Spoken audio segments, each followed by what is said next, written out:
Take It With The Programming. I'm Chase Ingram. I'm Captain America. And along with me is Bill Grundler. Wolverine. We're talking teams today, baby. I want to say the other white meat, but I don't want to say it because I already felt like I wore it out. Teams, the other white meat. You didn't say it here. Space Wolf. I know. What's up, Space Wolf? So what's up, everybody? Happy Thursday, Bailey.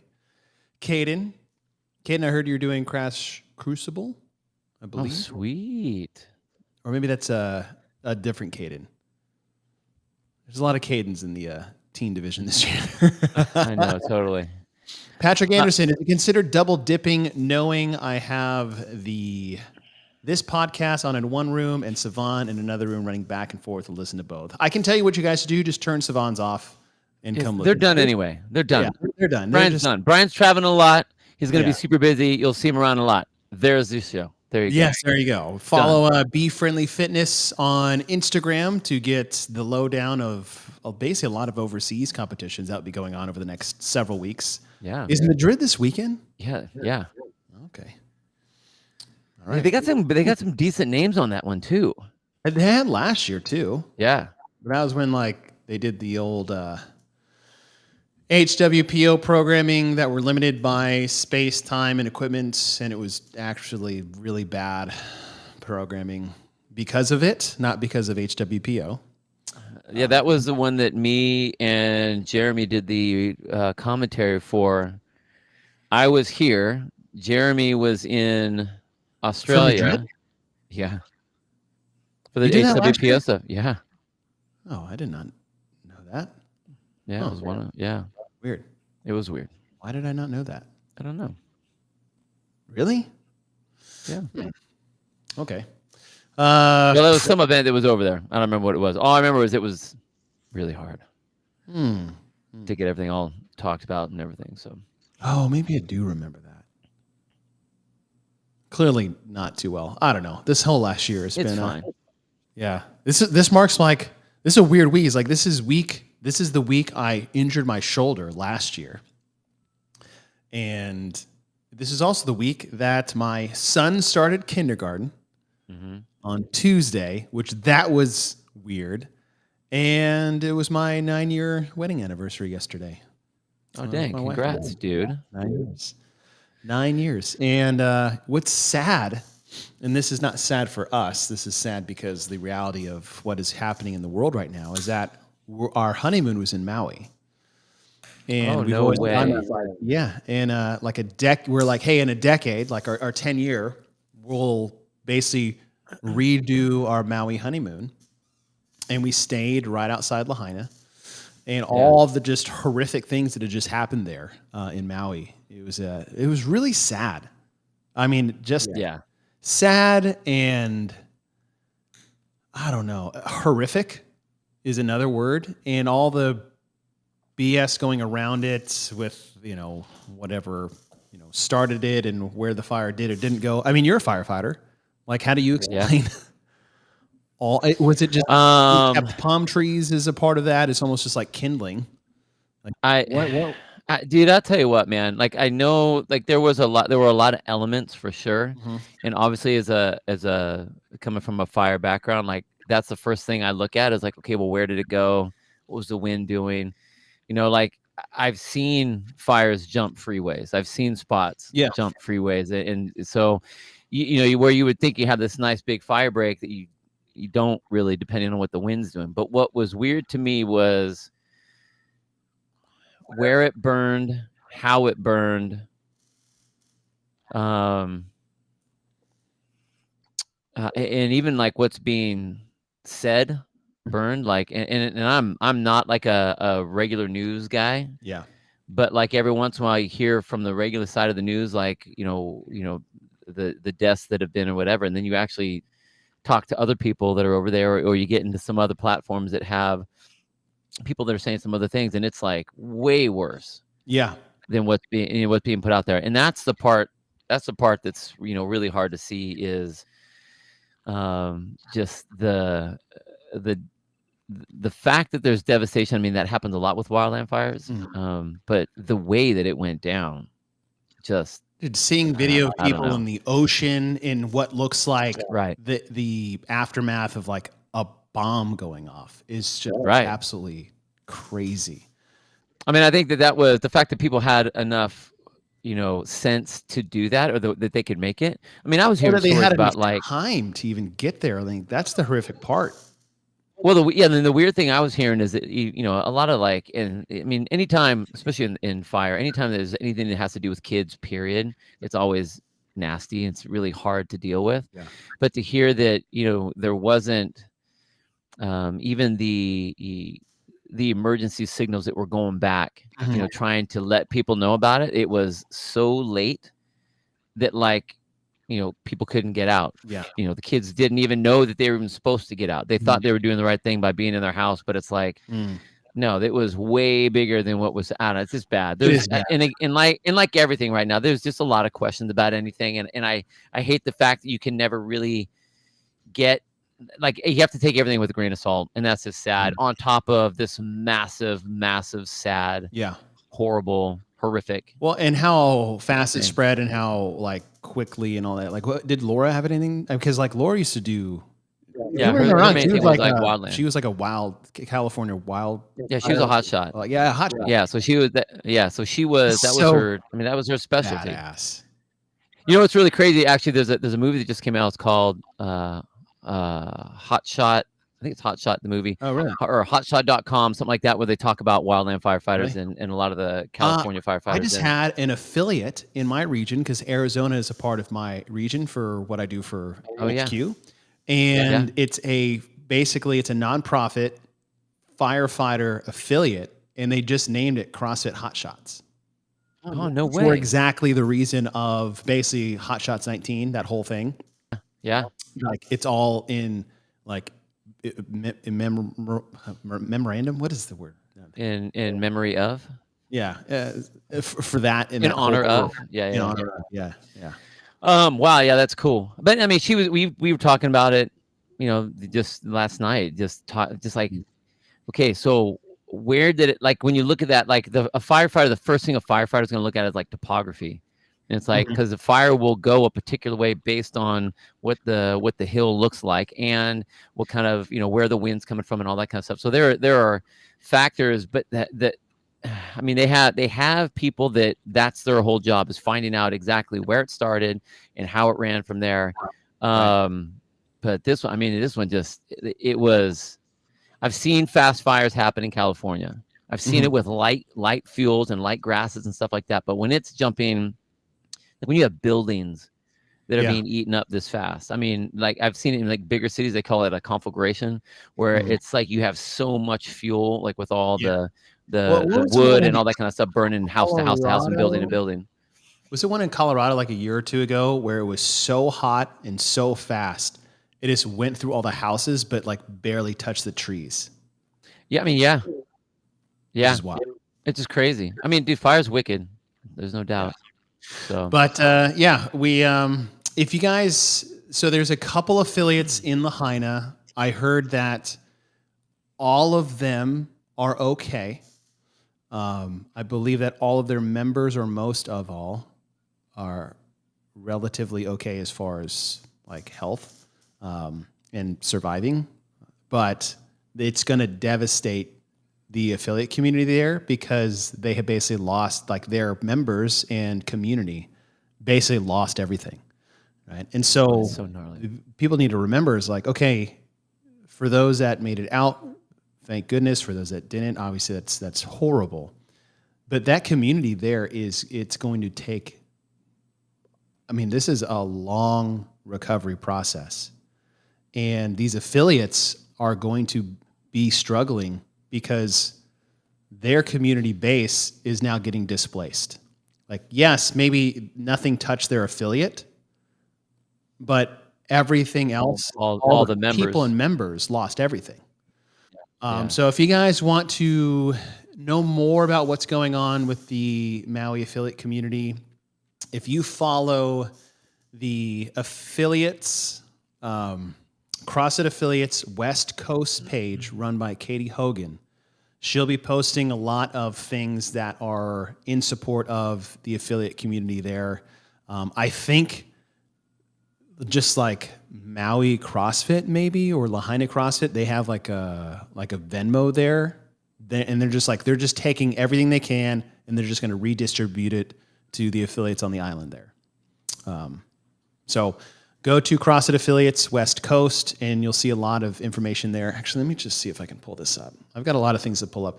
This is starting very somber, but this is the reality of the world right now. So everybody just like be human for a second.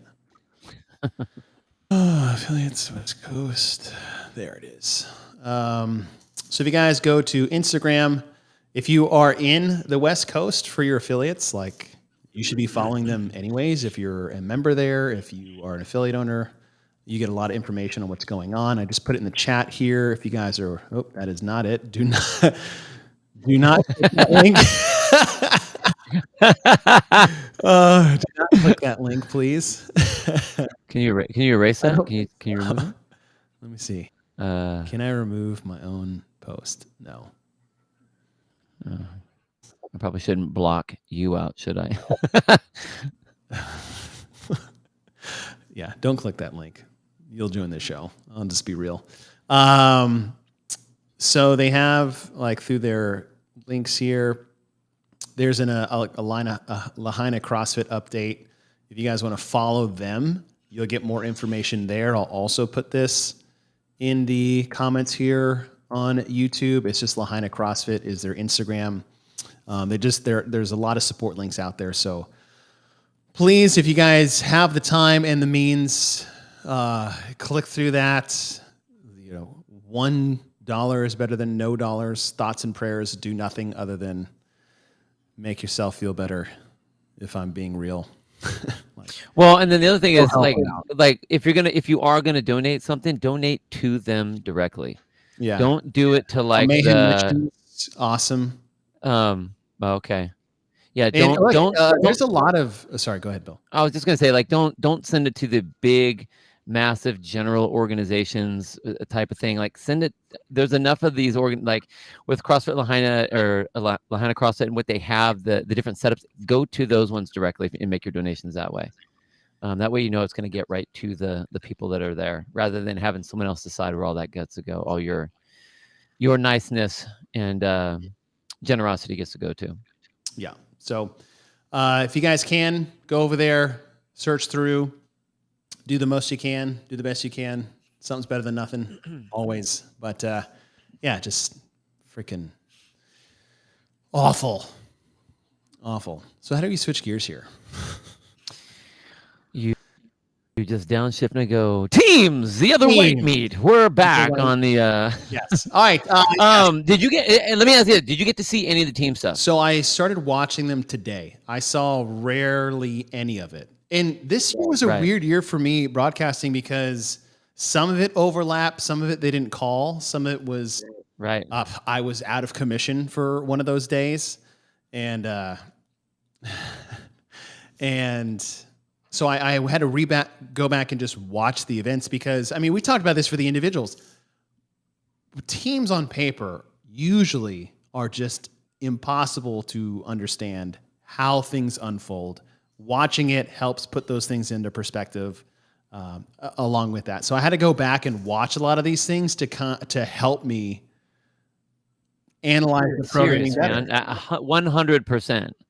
100%. And if you just read it on paper, it's like trying to read a language that you don't understand. You have to put the pictures to the words for sure. Yeah. So it was. I needed to go back and watch it. And then one thing to talk about is how we look at team programming different than individual programming. We still look at what gymnastics, weightlifting, and monostructural modalities were in there, what movement patterns are being used, time frames of the events. We look at all these things, but in addition to, we also look at team elements as far as things being tested. So I'll just pull this up right off the bat if you guys are watching on YouTube, and we put this little thing together. And I have about, how many categories do I have here? 1, 2, 3, 4, 5, 6, 7, 8, 9. Okay, 9. 9 team-specific categories when looking at programming. One is usually you'll see pairs. And one category is same-sex pairs. The other category is mixed pairs. two different things, right? Are you working with male, female? Or are you working with same sex? The other is, or is it synchro work? Okay. Are there hangs and holds involved that usually dictate pace, which was what we've seen before? Is the worm being used? Is the bob being used? I put those basically in the same category because they test the Whole same teamwork. thing. Yep. And then I have a relay format, which is what you would think of a traditional relay. And then I have a waterfall format, which is more of a follow the leader, right? A relay is individualized. One person goes and nobody can work until they're done, and the next person goes. Where waterfall is kind of like follow the leader. And in the last two categories, to just explain these a little bit, is that I have what is effectively called teamwork. Now, teamwork is like, well, they're all working as a team, so it's teamwork. No. Teamwork, as defined by me, is when the team collectively accomplishes a task together, not tethered to each other. So, for example, we have to finish 300 wall ball shots as a team, right? There's no dictated movement. It could be in pairs. It can be in singles, right? But it's not fixed together. So, for example, the row bike, you had a number of cows to complete. That took a team to collectively build those cows together. That is what I consider teamwork. Weak link are things that the team is forced to work together, but they're limited by one person. So, for example, the worm. It's not necessarily teamwork, it's weak link work. You're not working collectively to accomplish a single task, adding in reps together. You are just basically at the mercy of your least individual. Does that make sense? All right. Well, let me say that I agree with that. I think a cleaner look would be the 5K run that they had to do, or the run that they had to do, where they're all tethered. Right. They can only go as fast. Like they can't make, at least in the worm, you can kind of move some of that weight around and have other people kind of carrying some of that weight. The run is, if you got a slow ass person, that is the tempo that you're running at. You can't make them go any faster. You can't. So for the cleanest example, just to clean up the idea. Thank you. The cleanest example is 5K tethered run versus Olympic total. Right. It's two completely different ways to test your team. So that's what I have in there. But I still put worm under like weak link category, because if one person's like, I'm done, like your team's done. You're at the mercy of your worst person. Yeah. You can hide them and still accomplish work. What would you say? I think it's easy to say the goal of the competition is to find the fittest team. That's a great point. Now, I think that would have to, and from my own perspective, I think that would have to be, that's a yes, we want to find the fittest team, but there are other things, just like what you listed here, that would be in there. So like when we're looking at the 10 physical traits of fitness, the 3 different metabolic pathways, all of the, that is set on an individual type basis. It's going to be much more difficult to look at that in a team perspective. And I think that you can have, and as we've seen, you don't need to have the fittest people to have the fittest team. Right. That's why I think that all of a sudden those team aspects that you're talking about now become almost more important than the general 10 physical traits that you'd be looking at. So it's almost like, I think that's what makes team programming so interesting, is that you can't come at it at all with a individual mindset. Yes. You have to really constantly be gearing towards, okay, how do we find the best team as described by our definition of fitness, definitions of team, a team, and how a team is going to operate with all the things that you listed in there.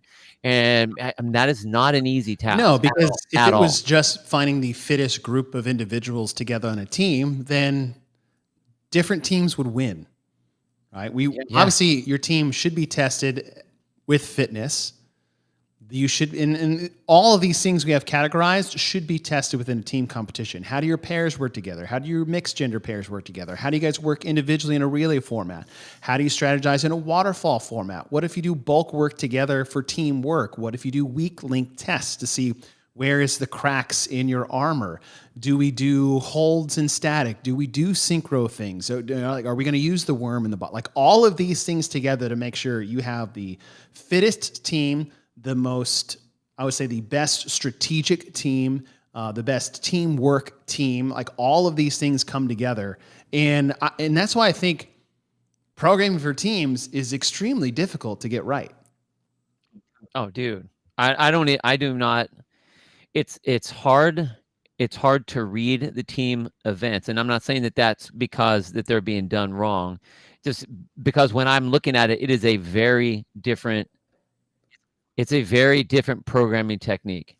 Like it's another landscape, and I think that that's something that, in the past we've always seen the team element just try to be twisted from an individual, whatever the individual was doing, and like, we'll just add 3 more people on that, Yeah.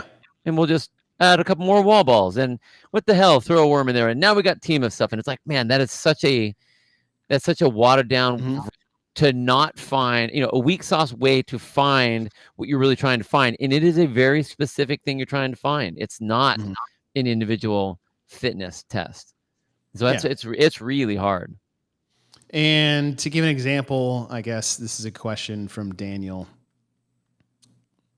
Does Invictus minus Danny beat Invictus plus Danny? Like, that's a good question, right? Do you take someone who is a CrossFit Games individual and put her on a team that has no CrossFit Games individuals? Yeah. Are they better? It's like, okay, well, look, I mean, we can maybe look at that at the end of this. Right. As we look at the test. So let's start with event number 1. It is 8 sets every 2 minutes. This is basically like a 2-2-2-2 format. It's male-female pairs. One person will ski while the other one does 1 legless rope climbs, 12 cals for men, 9 cals for women. Then they will switch. And then in the time remaining, they'll do as many synchro overhead squats at 135 and 95 as possible. At the end of the 2 minutes, the next pair will go for 2 minutes, and they'll all do that 4 times each for 8 total sets. And I really like this test as far as the mixed modalities in here. You've got weightlifting, monostructural, gymnastics, you've got synchro work, you've got male-female pairs, and you have what I call teamwork because you're collectively adding reps together to get to 175. Check, check, check. Right? You're doing a ski erg, which is going to mess with the legless rope climb. So who do you put on the legless rope climb first? Probably your person who's worse at it, so they're fresh. Okay, so now we have team strategy. And then the legless rope climb and the interference with the ski erg all interfere with the overhead squats. Right? Except you got a bunch of pulling and tricep fatigue with the ski and then the legless, and now you got to hold a barbell over your head synchronized for what looked like about 45 seconds on average when I was looking back at for your top teams. The only thing about this test, wildly overprogrammed. wildly overprogrammed. When I saw 175 reps, because it was I think this test was actually supposed to happen last year, but it got rained out on the last day. This is one of those alpaca things that got scrapped, I believe. And it's it's a play off of the 2-2-2-3 intervals that the individuals did. Was it 17? Yeah, that's Noah's famous event. Yeah, exactly. They had to do 75. Let's just put that into perspective to start. The individuals only had to do 75. Now you're taking team athletes and you're saying, not only do you have to do synchro, you have to do these for 175 reps. Now it's less weight. The individuals did, it was like 155 and 105, but still. Right. Why is it wildly overprogrammed? Because I think the team that won got like 135 reps. Right. No one finished. Yeah. They weren't even close. Well, and it's like, this is where I'm wondering, like, okay, again, and I'm not saying that a correct program test means that everybody finished or a certain percentage finishes, but like, you're right. Like they weren't even close. Mm-hmm. Like they were 40 more reps. Yeah. Like we're talking minutes off of the time, minutes away from the cap. So you're right. Yeah. It's, I really honestly believe that this was one of those ones that like they just did some of those things. Yeah. Peter. Peter's right. It's like it wasn't the weight on the bar. That wasn't the problem, but it was the No. legless climbs were either people couldn't do them or it took so long they didn't have enough time to get to the squats. Yeah. So, yeah. But that being said, I like it. If you were going to change it, would you just make less, or would you change the positioning?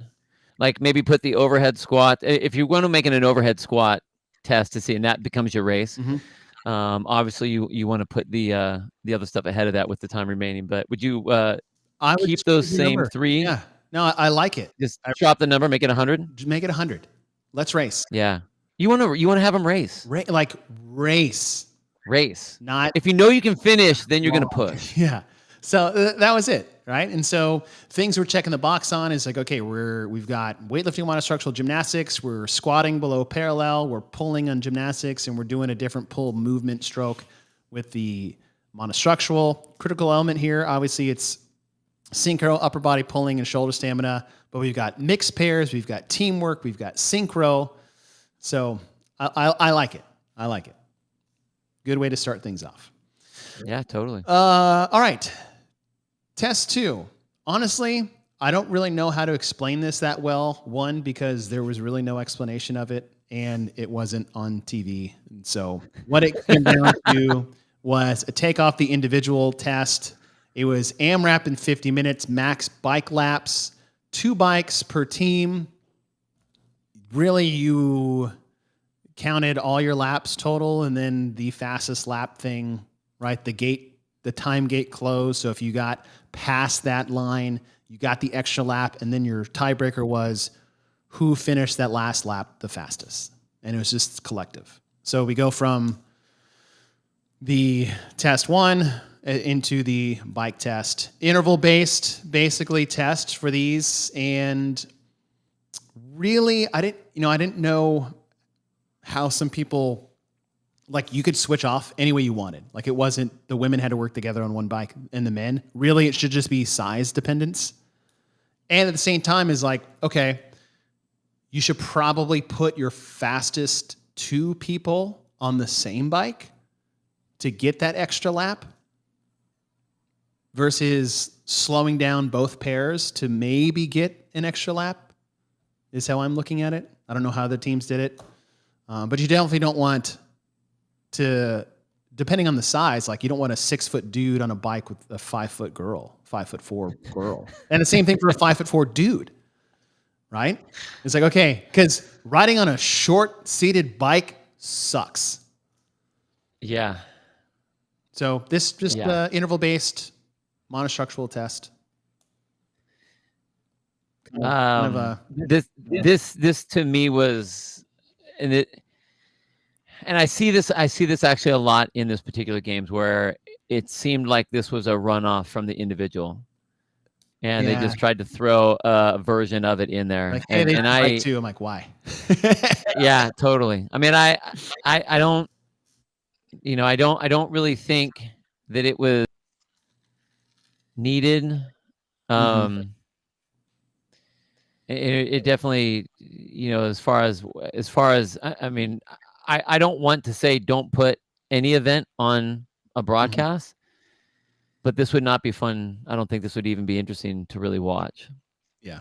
That doesn't mean it's a bad test necessarily. It just means it is someone that's watching it wouldn't be very fun. And I just think that there would be some other more exciting ways to do this. Like maybe do it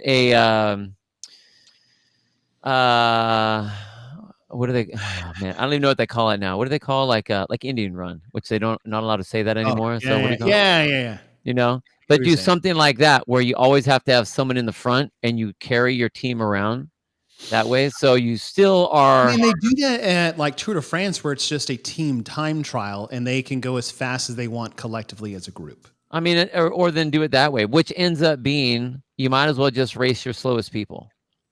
Well, sort of, but you can actually help. Like when you use fartlek. You're right, Bailey. Thanks. No, that's not what it's called.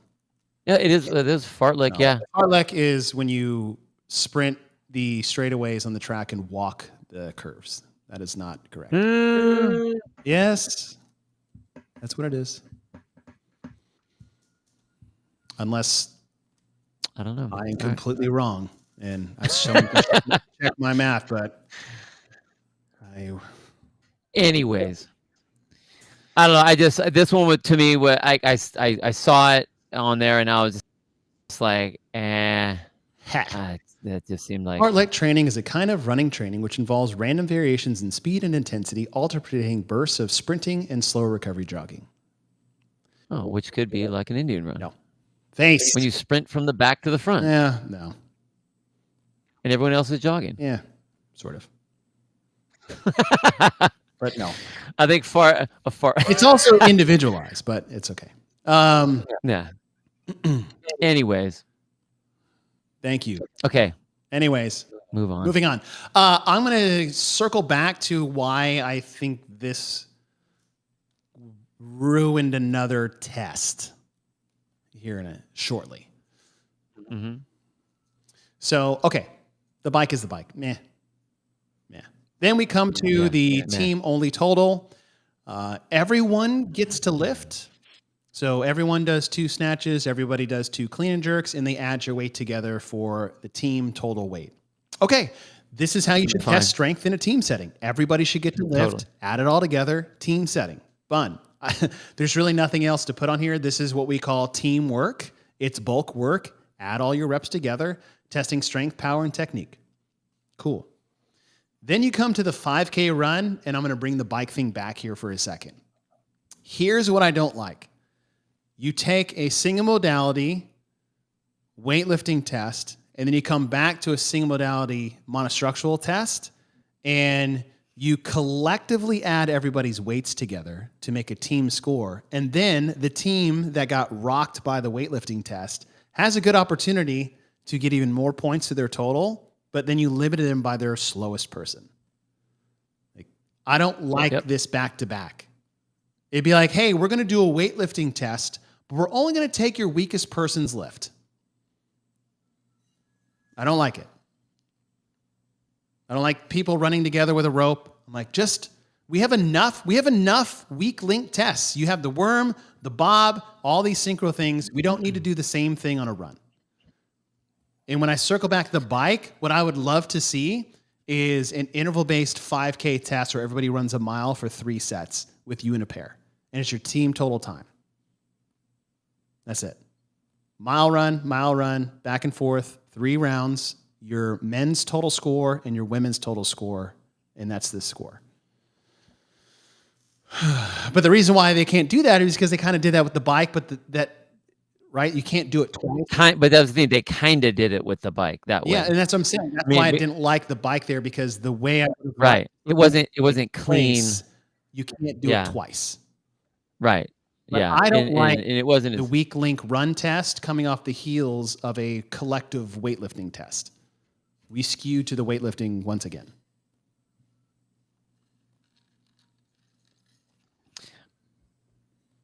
I just would have said take the run out. It just doesn't fit. I say keep the run and take the bike out. Take the bike out? Yeah. But the bike is closer to the way you were talking about having your interval runs. I know, but I take the bike out and then take what they did. I see what you're saying. Right. I see what you're saying. Well, okay. How about this? You have to pick one. I'm fine with one of the 2 events. Then take the run out. Set up the way. Yeah. I mean, because the run is without changing. I don't where everyone's together like that and you're pulling someone along. I just think that to me does not show teamwork.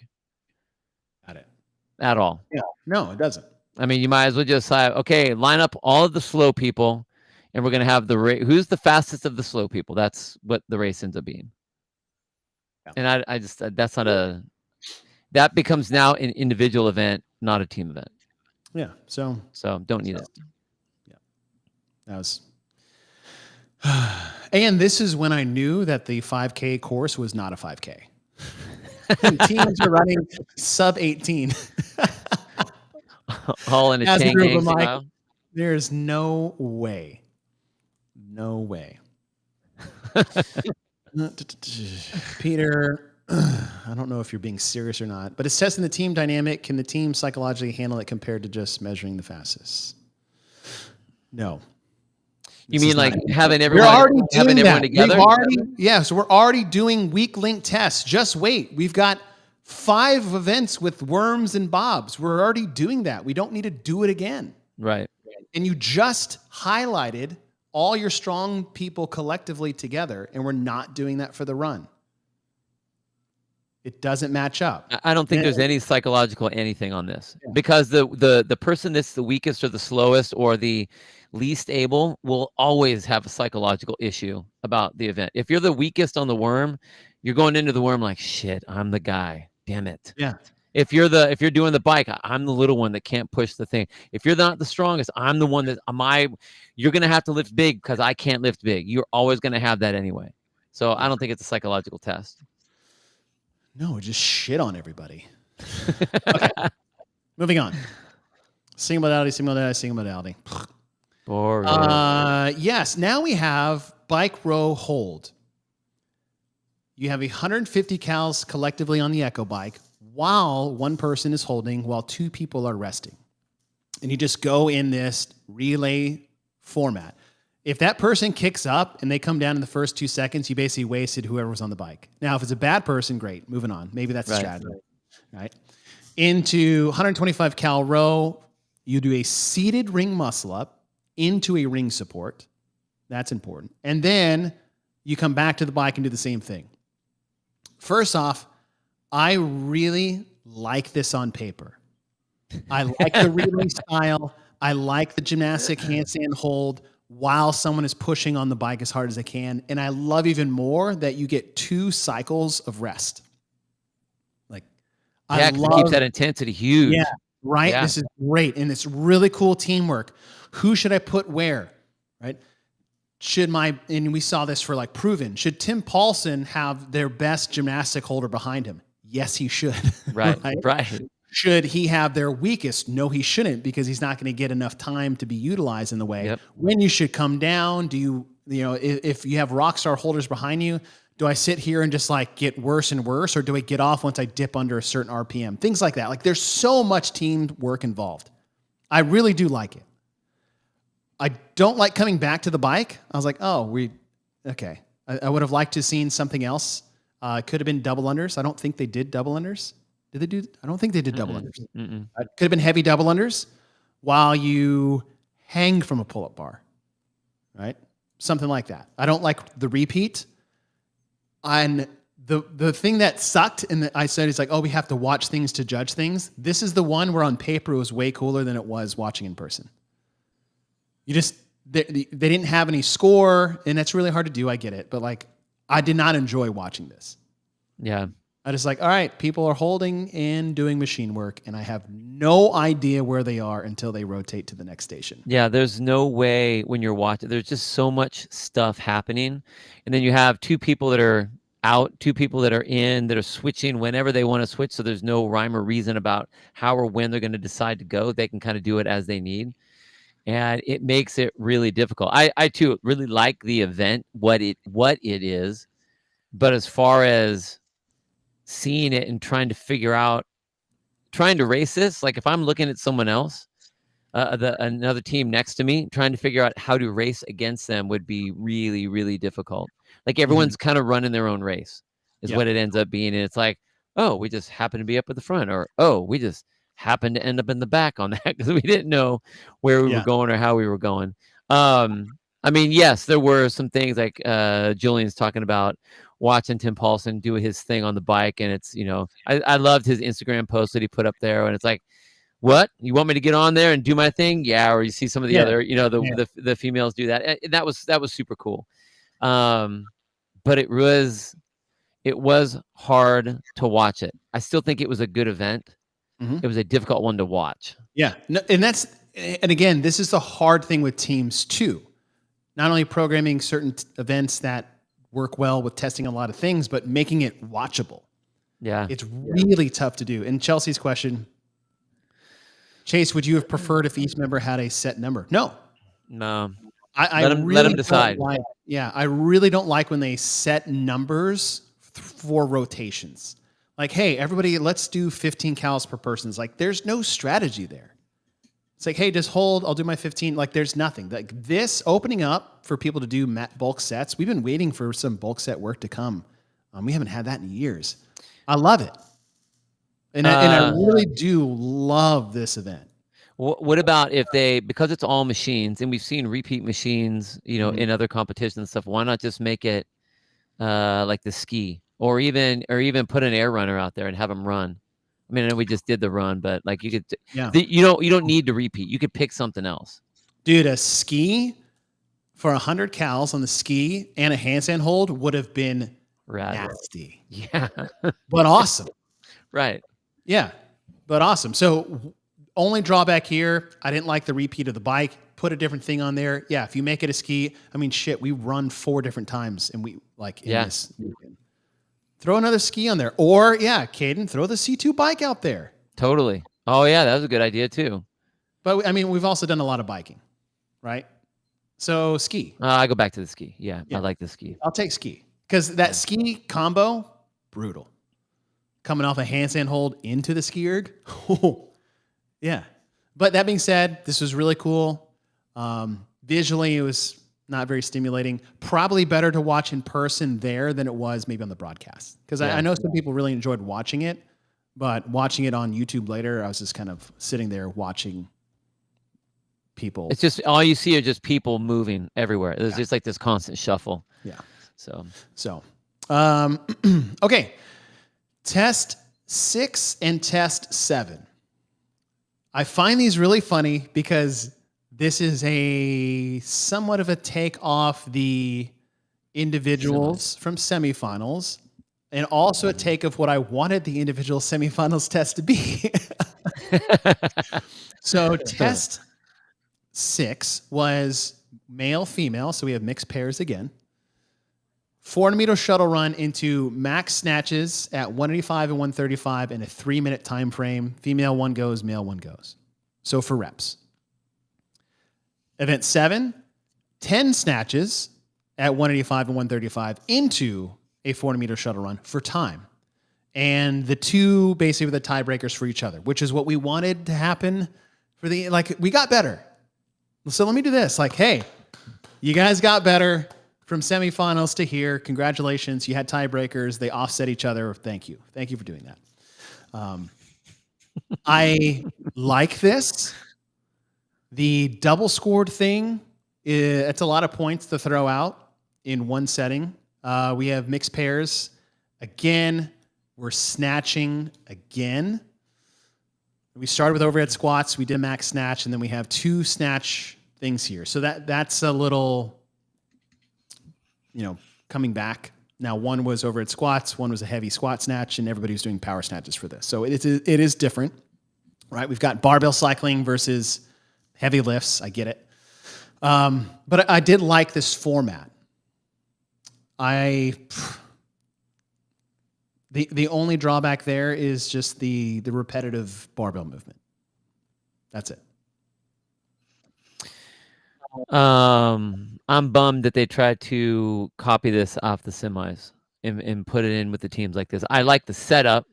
I think that the setup is fine as far as the a monostructural and then a lifting for barbell side flip flop, because we, like we said in the semis, it could be cool, but there are other ways to do it. And then you're right, we already snatched. We don't need to do that again like that. There are other lifts we could have done. You could have done thrusters. You could have done, we did overhead squats. You could have done shouldered overhead. You could have done hang clean and jerks. You could have done hangs. There's a lot of other things you could have done. There wasn't the need to do that. And I just feel that because they went with the snatch, again, it was a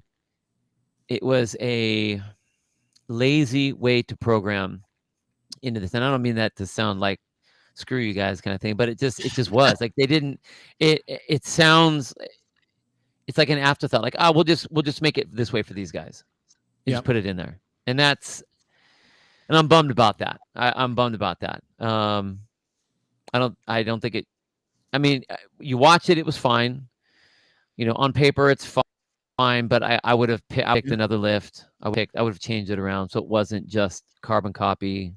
rinse and repeat of the whole, of again, of individuals. And that's the problem that I see with team stuff. It's just a watered version, or a throw a couple more people onto the mix of an individual event. This bums me out.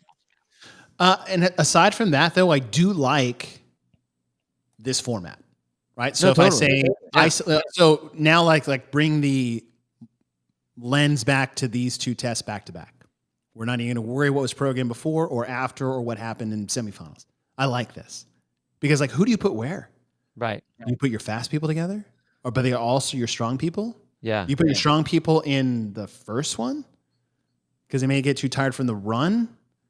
So I thought I like the mixed pairs because you can. There's really not a good, like, it's like, okay, do you put your men in one and women in one? No, you can't do that. Well, let me ask the mixed pair thing. Let me ask you this then: should they, because okay, we're testing teams. You only had half your team get points on this at a time. Should they have made it to where you have one and the other, and then blend the two together to make one team? So basically 50 points for each one rather than 100 and 100? Because I don't think it's fair to have in a team event that one person, less than 4 people, are involved in the scores of that race. Because otherwise, if we go back to the run, it's like, screw the other 3 people, just race your slow people. Yeah. 100 points each is a lot for just half the team. Yeah. I like the idea of 50-50. But if you have, little things, that doesn't ruin anything for me, but it is a lot of points to give to. Well, it's not that it's, to me, it's, again, like I was trying to go back to, all right, what are we trying to test? Trying to test the team. Oh, I see. Not a portion of the team, the team. What if? Otherwise, it would be like, all right, we're going to do our strength lift. We're going to have our two strongest lifters go, and they're going to get all the points for the team. It's like, well, no, we want the team to lift. So I've always liked this scoring format, and I'd love your opinion on this. And I see this, I do this sometimes with, I've done this with teams, is you do 50 points for part A. So say that's event 6. Shuttle runs in the max snatches and time remaining. 50 points for part B, and then 50 points for your total place finish average versus the other teams. You see what I'm saying? So it's like, hey, mathematically, does it work out the same to have to add that in there? It's just an extra 50 for being a good collective team. So you're saying 100 points for each of those? You get 50 for part 1, 50 for A, part 2, and 50 part for the collective finish. I got you. So one is place finish it with the first 2, place finish with the first 2, and then like your collective finish place scored for 50 points. It's like, hey, we got second and third, and nobody else got close to us. Like, okay, then we were the best collective team. Like, we were even across the board. Just to give them extra points for being a well-rounded team. I like the idea. I think I'd have to go, if I was to do something like that, I'd have to go down and do some math to be like, okay, are they getting points? Because like, why aren't they getting points for being a collectively impressive team on one of the other ones? Or this event basically is worth 150 points, whereas the other ones are worth 100 points. You know what I mean? Yeah, but I like the idea. Points. It's still less points than they got. True. Right. Oh, that's totally true. Yeah. Well, let's look at this real quick. Okay. Lift run relay. So you had, okay, here you have first and 9th, second and 27th, third and first. So Invictus, right? They would get 4th and 3rd. Should have gotten 5th and 21st, 4th and 11th, 7th and 17th, right? 9th and 2nd. That's actually, And so what you do is you actually add the places together and then rank them. So. I do like, that's cool. I like that. It's like I like that. So it would have gone Invictus because 3rd and 1st, so they would have got 4. Walleye got 4th and 3rd, so that's 7. I think they would have ended up in 2nd. believe, proven first and ninth, so that's 10 points. So third, ninth and second, 11 points for Oslo Navy Blues. Like, there's a way to do it. You know what? I see what you're saying with the extra points. I would just say no. Okay. I would say that event should be one scored deal. So basically, because you're doing what I'm doing, but taking away the extra single. You just don't give you just don't get. So it's 100 points total for that event. Okay. 1550 for the parts. It's not having the extra, and so their overall scores would have 100 points less than what they had out of this thing. Okay. But I get what you're saying. I can see what you're saying. Yeah. Though. No, I like it. Okay, moving on. Test 8. Muscle up bob. For time, 126-foot bob push into 3 rounds of 10 synchro muscle ups, 15 worm clean and jerks, 42-foot bob push. Your big thing here is, really it's how people handle the muscle ups. That's the whole thing. I mean, it's heavy. The bob is heavy and all that kind of stuff. But if you have someone that starts to fail out on the muscle ups, yep, that's it. Again, weak link. Yeah. Which I'm not saying shouldn't be tested, and we are. I'm just going back to other weak link tests where we didn't need to. Yeah. But if you look at it, it's like, okay, we had a weak link test for a 5K run. Okay, now we have a weak link test for gymnastics, which is the 30 muscle ups all synchro together. The worm came in, 15 worm clean and jerks. At this point, those really aren't a big thing, but it's just the collective beating that the clean and jerks and the bob would do to come back to the rings. Yeah. Saying that the muscle ups was the tough element or the hook in this whole thing doesn't mean the other part wasn't really hard. Mm-hmm. I mean, the bob is heavy. The clean and jerks, that's just a pain in the ass, especially if you're doing 45 of them and having to push that sled around. But if any of that affects your muscle, like, you're not going to get stopped really on that. Yeah. The muscle ups, if you get stopped or you miss a rep because of four people synchronization, yeah, that's tough. And we've only had pair synchro, so team synchro, which is part of the test. Yes, that's in there. And there's nothing wrong with that being a big limiter too. No, we're just saying that was the big limiter. But this is a 3 movement weak link test. Yep. Right? If one of your 4 is off on the rings, you're doing no work. If one of your 4 is off on the worm, you're doing no work. If one of your 4 isn't pushing on the bob, everyone else is doing more work. It's a weak link test. Not isolated like it was for the monostructural for the run. Right. Same thing. Again, not bad, but just I think it's I like I like what the test is. Me too. But yeah, you're right. It's just it's cool by itself. Yeah. Great test actually by itself. I really like it. I like the 4-person synchro a lot. Yeah, and here's the thing: like we'll say this at the end, but I really liked most, if not all, not all, right, of these events. Right, a lot. Okay, I accept this one. Spoke too soon. 21:59 team synchro axle bar deadlifts into 21. So pair 1 basically does 21 synchro parallel bar dips.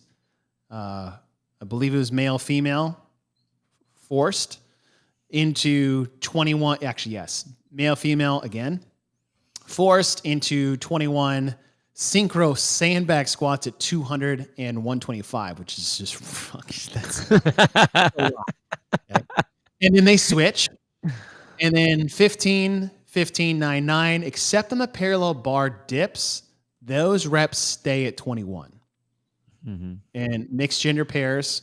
So we have team synchro on the axle bar, also weak link because one isn't pulling their weight. Okay, we have that again. Synchro mixed pairs on the dips, synchro mixed pairs on the squats, 3 rounds. I just hate team paired deadlifts. Oh, and it's not because I'm bad at deadlifts. It's because It's a fixed bar, and if you go and watch, and everybody is just in terrible positions, and if you're the tall person, you are totally screwed when it comes to this. And if you're short, you do have to work until the bar goes above your waist, and then you just like look around and just thank everybody for doing the work for you. It's just unnecessary. And we didn't need another weak link test. No. This is the, I mean, when you see the word synchro in there, you might as well say weak link in there, because that's all it is. You're all based on the one person that can't do it. Yeah. Or slow at it. Yeah. Yes. And Bailey, I don't hate deadlifts. Oh, I hate team deadlifts. You're right. Yes. There's just like, it's the one thing, and I say this every time they come up, that totally goes against everything we do when in terms of safety under weighted intensity. I don't understand. It's better than pairs. I'll say that. At least it wasn't paired deadlifts with uneven weight on each side. At least it was one bar and everybody pulled at the same time and it was the same weight. But do something else. That's it. That being said, the dips and the squats, like, ugh, great. Just beat them down. And you get that upper body pressing volume test that we didn't really get anywhere else. And I mean on the individual side. We'll touch base on that. Yeah. But yeah, this was a good, mixed pairs again. So I'm kind of like, okay, we need to get away from just like fixating on the mixed pairs thing, but that was a big thing. And again, team deadlifts, just, yeah, Sam, I'm not going off as much because it's a tired argument and I don't understand why we keep coming back to that movement. So would you rather see an axle bar or a worm deadlift? Because I have problems with worm deadlift too. Axle bar. Yeah, me too. And I say that just because you're going to be in a better position. And the worm deadlift, you're bent over. You're going to be in a bad position anyway. But right? Can we make it even worse than what? It's like doing deficit sandbag deadlifts. Yeah. Right. And the only benefit there is that it's not height specific. That's really because the worm like molds to people's heights, but then again, that displaces weight differently as well. So again, if you were the tall person, you're getting screwed. So, yeah. Hey, Bailey had something up here. They wanted to make huge axle bar. Now, what would be crazy is if me and you and JR were talking about some different ideas, and I said I had a competition where I did a pull-up bar. Yeah. That was like the 3-inch square, and that was the pull-up bar. It would be interesting to see. Yeah. A long deadlift bar for teams where it's 6 inches wide. Oh, like because then you're holding it kind of like a worm. You're not gonna be able to hold it regular. Yeah. You'd have to hold it kind of like around it, but it would be up the height of what the weights would be. Yeah. And the weight wouldn't be as heavy because you're not gonna be able to hold on to it the same way. I see what you're saying. Yeah. You know what I mean? Yeah. So but this is the third time they've used this, Bailey. They used this in Carson, they used this in the 2017, I think. So this isn't the first time. They didn't just make them for this. This is the third time it's happened. They pulled them out of storage. Yeah. And usually okay. I like the synchro of dips. I like the dips on the bar. I am not sure how I feel of the ring muscle ups, 30 dips on the rings synchro with 63 dips on the bar synchro in the same day. That's just Well, I mean, I see what you're saying on one's that. Rings, one's synchro with a team, one's easier than the other. I get it. Take one of those dumb runs, put the dumb run here, and put this one on where the run was or something. You can mix it up a little bit. Yeah, and that's more like order of events than the event itself. So, okay. Test 9, we just said. Test 10. I'm going to throw this out there. This is my favorite event of the entire week that was the CrossFit Games, including the individuals. Dang, dude. This was awesome.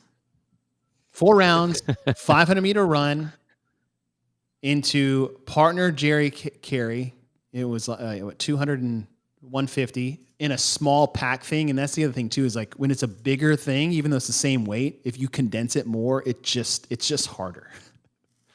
It's like why does a 20-pound cannonball, why is that more difficult to move than a 20-pound kettlebell? It's just the density of it. That changes the way. It doesn't change the weight, it just changes the way it moves. Log traverses and then the 42-foot synchro bob pull, all 4 together on that track foot brace thing. Like you've got the run, you've got the carry, you've got the log traverses where you see people helping other, the shorties over the logs and the pull through. Like this was by far team the best one, for in my opinion, of the entire weekend across all divisions. I loved this one, and it hit everything. I think what I wouldn't say it was the best of the entire weekend personally, but I will say that it is one of the best team programmed events that they have ever had at the CrossFit Games. I think. Okay. And the reason I say that is because of how you had the team, you let the team do what the team needed to do. The team got to decide who was going to be where and how they were going to do, and how, if you needed to help someone up and over, and there wasn't a specific way. You got to decide what that was going to be, and the team had to work together through all those things. And you're right, all of those pieces. It was rad when they got in that rack and they put their feet up on that foot plate thing, and they were like heave hoeing like some old pirate ship. Yeah, right. I mean, it was well programmed for the athletes that were out there. The elements in there were fun to see, and I think tested so many things of the team as you see a team. Like, okay, here's your task. Right. Team, go complete it. Yeah. Not necessarily a choose your own adventure, that setup, but you got to use the strategy of your team to make it work. Mm-hmm. And I think that was the most fun to watch. And then it was fun to watch. Like you could actually, like the visual of it was amazing. Look at that. Heave, ho, and so like we come a little full circle of what we said before is like you're testing running, you're testing gymnastics over the log, you're testing teamwork, you're testing same-sex pairs, you're testing full teams, you're pulling the bob, you've got a new implement with the height of the logs and this foot pad thing. And it was easy to understand, fun to watch from end to end. Yeah. The whole thing. Yeah. The whole thing. What was your favorite event of the whole weekend? Mine. I really like watching Alpaca, and I like the Muscle Up Log event. Yeah. I love the Muscle Up Logs. I like this one just because there's more into it. That's it. Yeah. Yeah. But I mean, I'll go along with you as maybe one of the best team events ever programmed at the CrossFit Games. Right. Off the top of my head, I can't think of another one. Nope. You don't think the double row machine was with the holds that we repeated this year? Yeah, this was. I mean, just look at that. Everyone got to do stuff. Like everyone was doing it as a team. You were collectively working, and so the team got to decide your team strategy.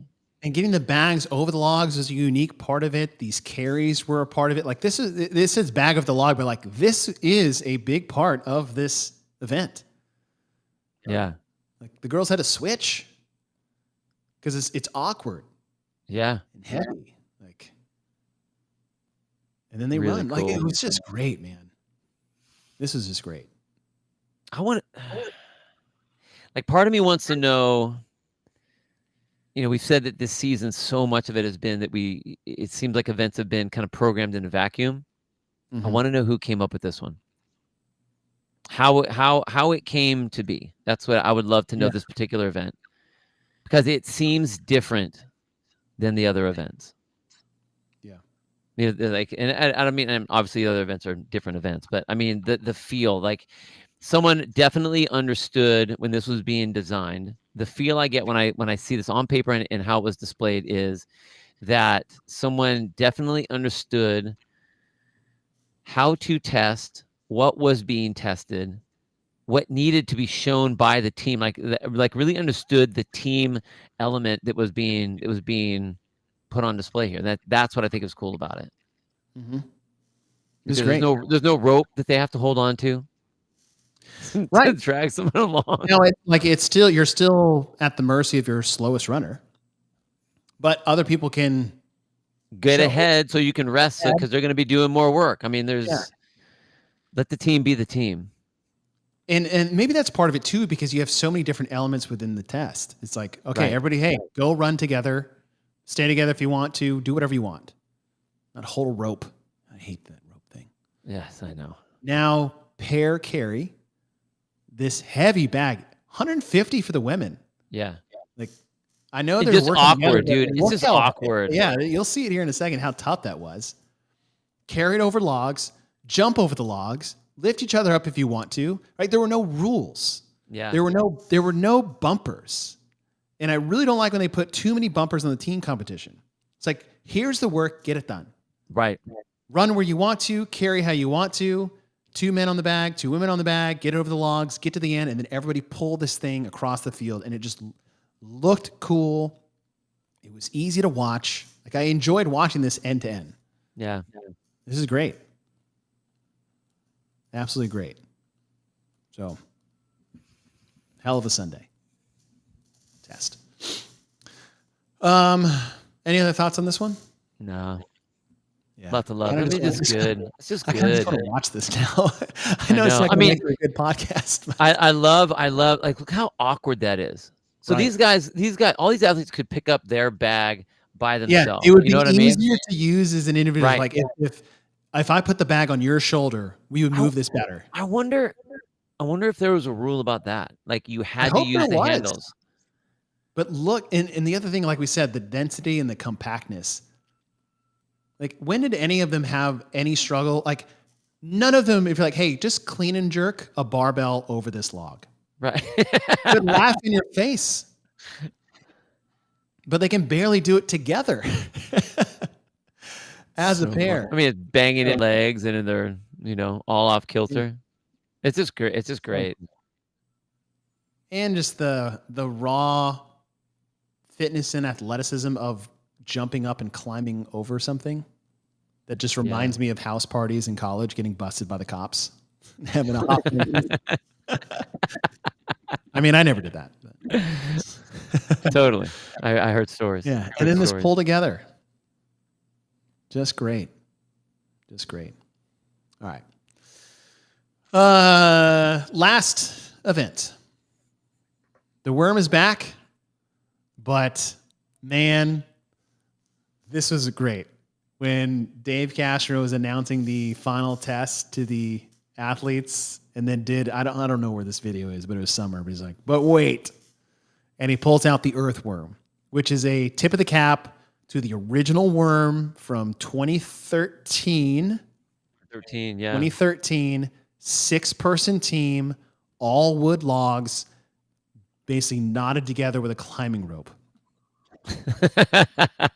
And they brought it out, and it ruined people. Yeah. Ruined teams. And they're glad that it was soft, because how some of these teams went down after one person dropped it, like, landed on them. I was like, you'd have been dead. This is 2013, you'd have been dead. Because there's 2 other logs that were on there. Because like I said, it was 6-person teams.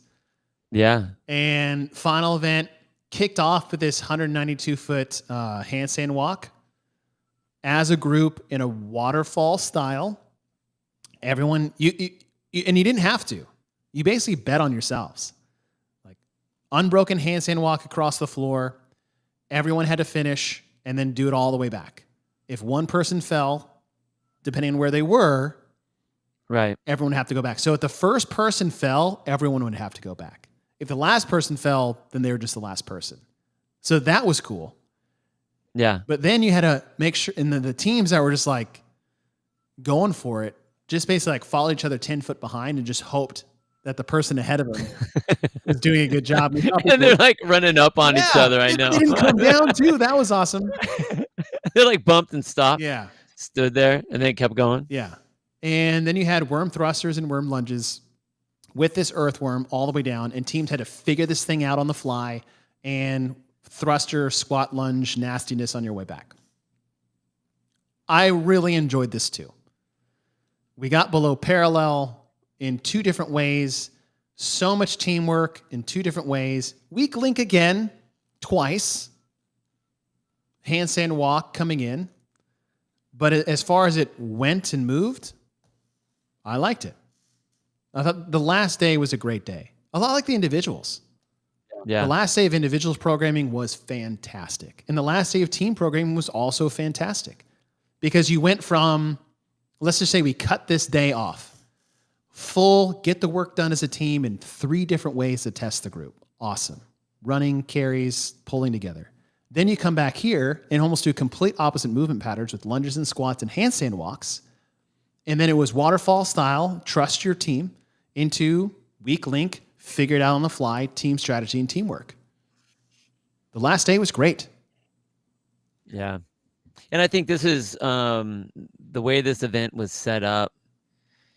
It's very, very classic CrossFit Games team event.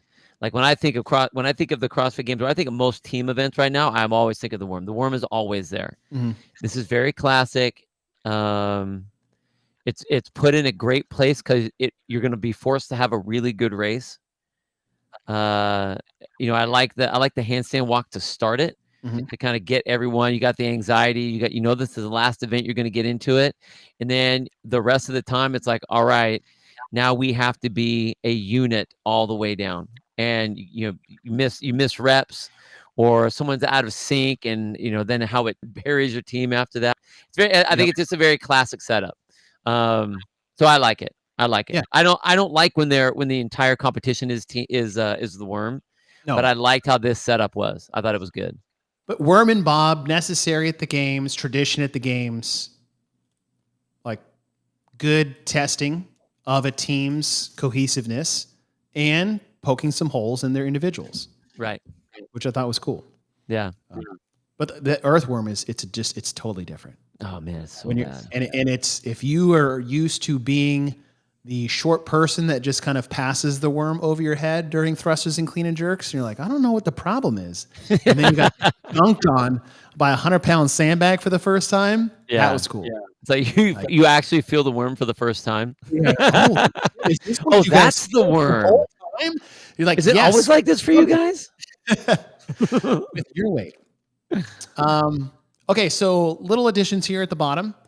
I collected the monostructural weightlifting gymnastics. I collected some movement patterns, and then the team things that were tested. Monostructural, we had 7. If you wanted to put in the run test 6 and 7, you could say 8, since they were different scored tests. However you want to get semantics. I put 7. You can say 7 or 8. Weightlifting, 13. It could be 14 if you wanted to say snatch for that back-to-back test. And then the gymnastics is 8, although I added one at the end. I didn't put the log reverses in, but that was a gymnastics movement, jump over the logs for the worm. Push-pull, 12, 13. Legs or squats, legs being leg-dominant movements. I include running, biking, that's in there, 16. Core flexion, only 2. Jumping, 1. Hinging, pulling from the floor, or hinging at the waist, had 6. Now, as far as teams, same-sex pairs were tested once, mixed pairs 4 times, weak link tests 9 times, which is not uncommon in full team tests. Teamwork tests collectively 6, 4 different synchro tests, 1 waterfall, 3 relays, 1 hang and hold, and then 5 of worm and bob. Those are just the numbers. I'm not saying good or bad. I'm just giving you guys the numbers. Overall, looking at the weekend, we have start things off. We've got the interval tests, the 2-2s and the overhead squats, skis and legless rope climbs, the bike relay event for laps, the max total of snatch and clean and jerk, the 5K with the rope, the holds and bikes and mixed up there. You've got the 400-meter run with snatches, and then you have the snatches into the 400-meter run. You've got the synchro gymnastics with the ring muscle-ups, worm clean and jerks, and bob push. You come back inside, you've got synchro deadlifts, you've got dips on the bar, mixed pairs, then the sandbag squats. Next test is the bob and drag collectively as a team, the runs, the carries, the log traverses, and the bob pull. And as we just finished, the handstand walk, waterfall into the earthworm. At the end of the weekend,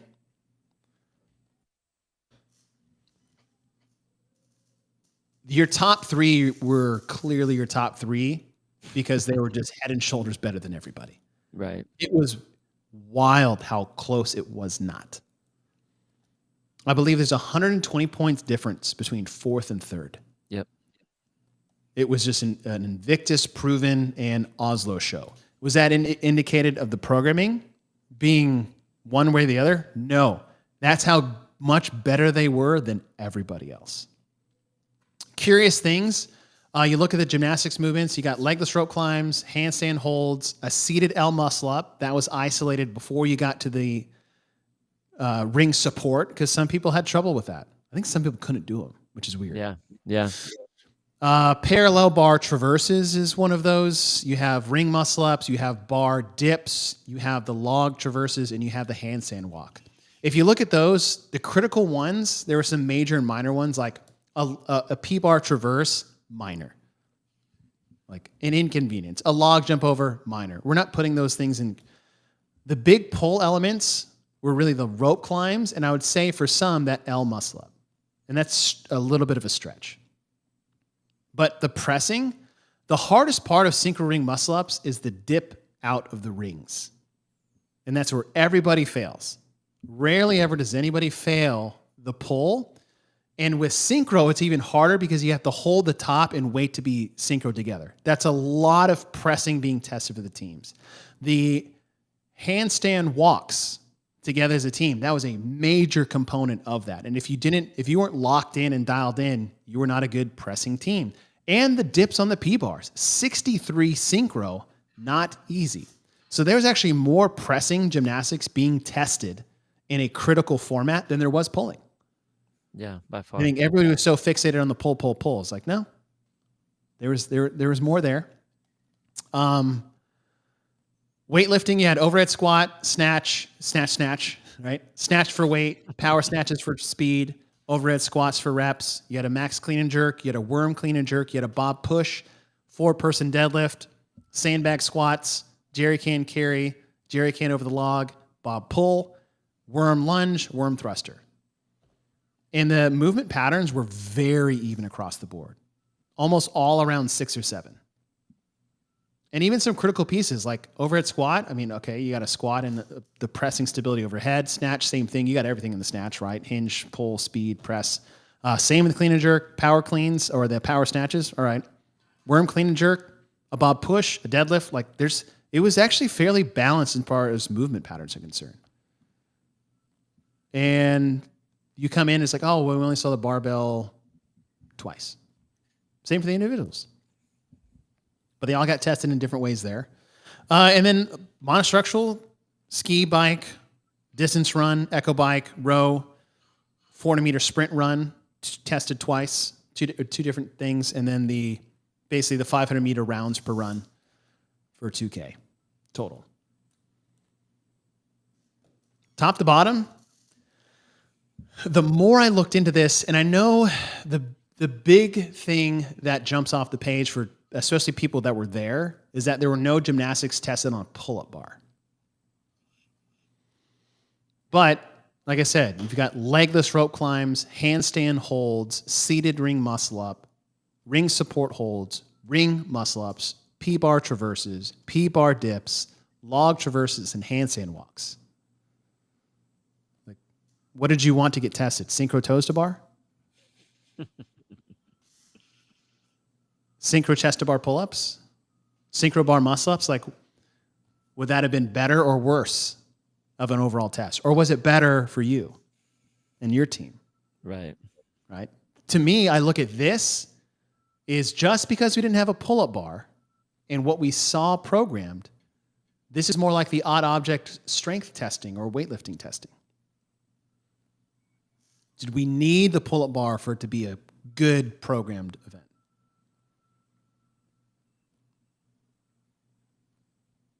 What do you think? No, I don't think we need that. I think that the people that are making a big deal about having to have a barbell or you must have a pull-up bar, that is looking through the lens of individual competition. So they're used to seeing that, and so it seems skewed. Just like you said when we were talking about the barbell being used on the individual side, the use of the barbell is to test strength.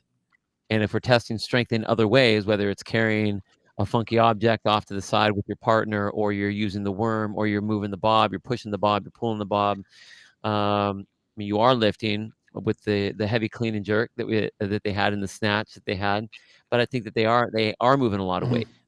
So that is test. I don't think that needs to be there. The synchro toes to bar, synchro bar muscle up, we have done it so many times. Right. We don't need to keep on doing the exact same thing all the time. So if there isn't a pull-up bar that's there, and now we have things that have never been tested before, 4-person muscle up, 4-person dips, that having to do that the L muscle up into that hold, like these are things that we haven't done those before in competition. And I think that those doors need to be open to be like, okay, now we have these avenues that we can now work in. You don't have to keep doing synchro toes to bar on the pull-up bar. We do it all the time. In every single local competition, there will be synchro toes to bar, and there'll be synchro bar muscle ups everywhere around the world at every local competition. So we don't need to have it here. They didn't miss anything by not having that. I don't think. Yeah. So fair. Yeah.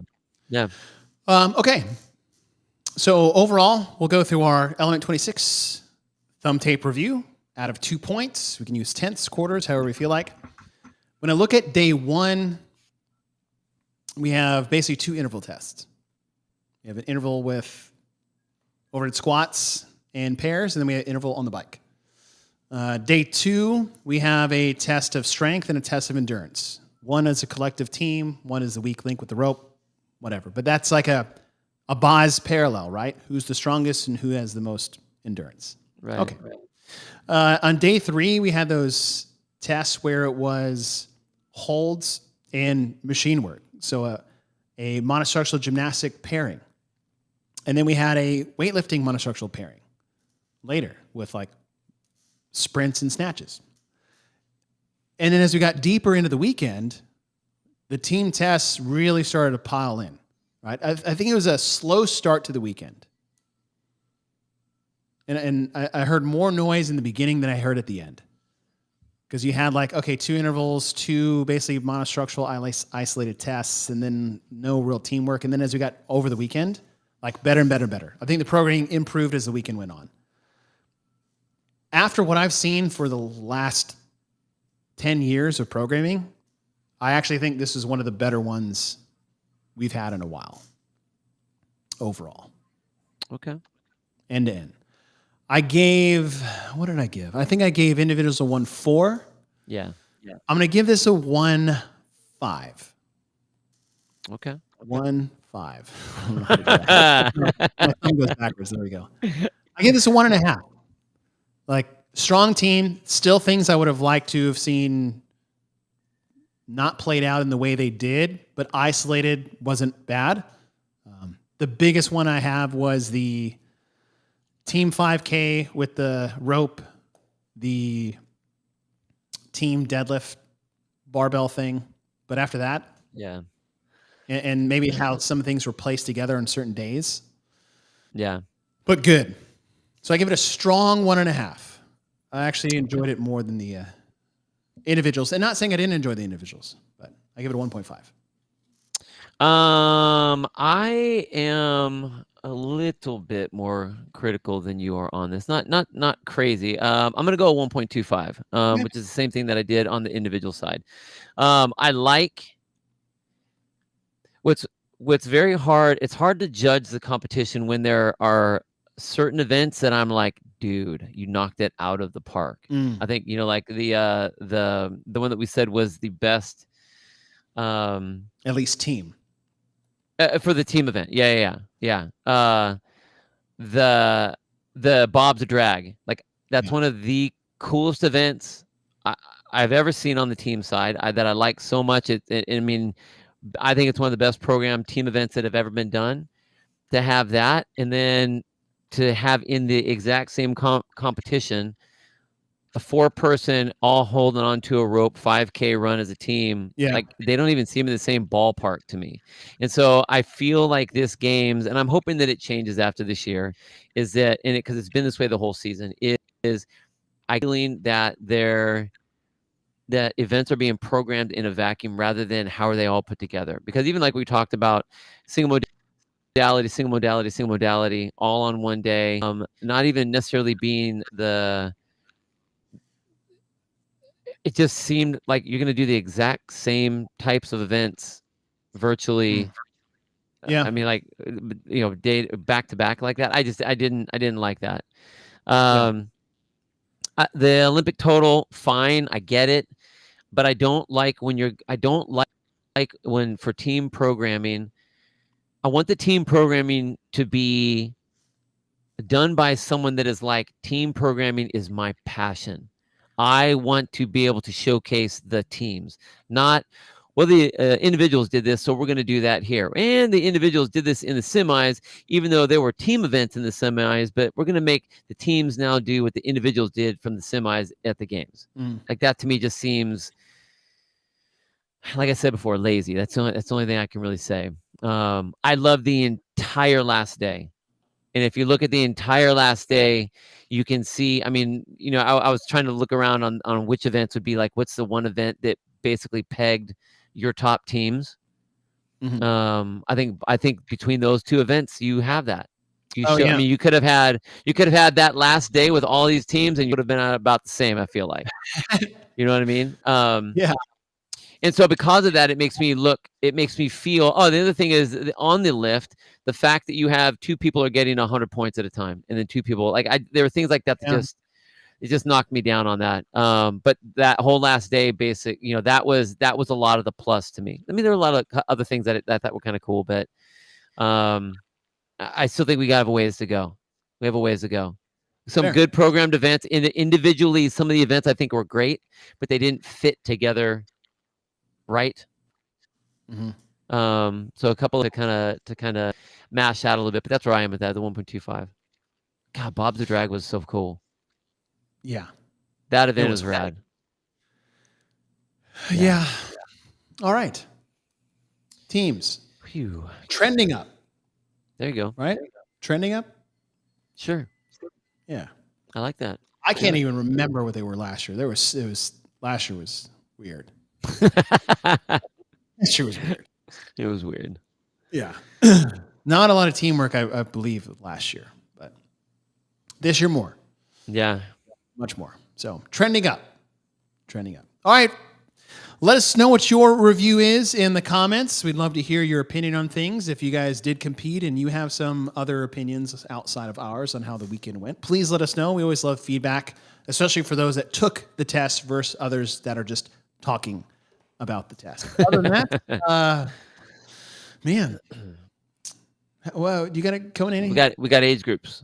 Yeah, age groups next age groups week. I always find I really like the age groups.